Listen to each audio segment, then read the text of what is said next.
பிஸ்மில்லாஹிர் ரஹ்மானிர் ரஹீம். சலாமை பரப்புவதன் சிறப்பு. நபிகள் நாயகம் ஸல்லல்லாஹு அலைஹி வஸல்லம் அவர்கள் கூறினார்கள், 3 குணங்கள் இருக்கின்றன.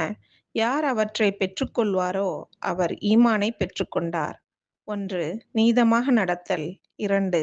உலகம் அனைத்திலும் சலாமை பரப்புதல். 3. கையை இறுக்கிக் கொள்ளாமல் செலவு செய்தல்.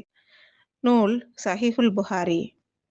நபிகள் நாயகம் ஸல்லல்லாஹு அலைஹி வஸல்லம் அவர்கள் கூறினார்கள், நீங்கள் நம்பிக்கை கொள்ளும் வரை சொர்க்கம் செல்ல முடியாது. நீங்கள் ஒருவருக்கொருவர் நேசித்துக் கொள்ளும் வரை நம்பிக்கையாளர்களாக ஆக முடியாது. உங்களுக்கு மத்தியில் நேசம் ஏற்படுத்தும் ஒரு செயலை உங்களுக்கு நான் சொல்லித் தரட்டுமா என்று கூறிவிட்டு, உங்களுக்கு மத்தியில் சலாம் சொல்வதை பரப்புங்கள் என்றார்கள். நூல் ஸஹீஹ் முஸ்லிம். நபிகள் நாயகம் ஸல்லல்லாஹு அலைஹி வஸல்லம் அவர்களிடம் வந்து ஒருவர் வினவினார், இஸ்லாமில் மிகச் சிறந்தது எது?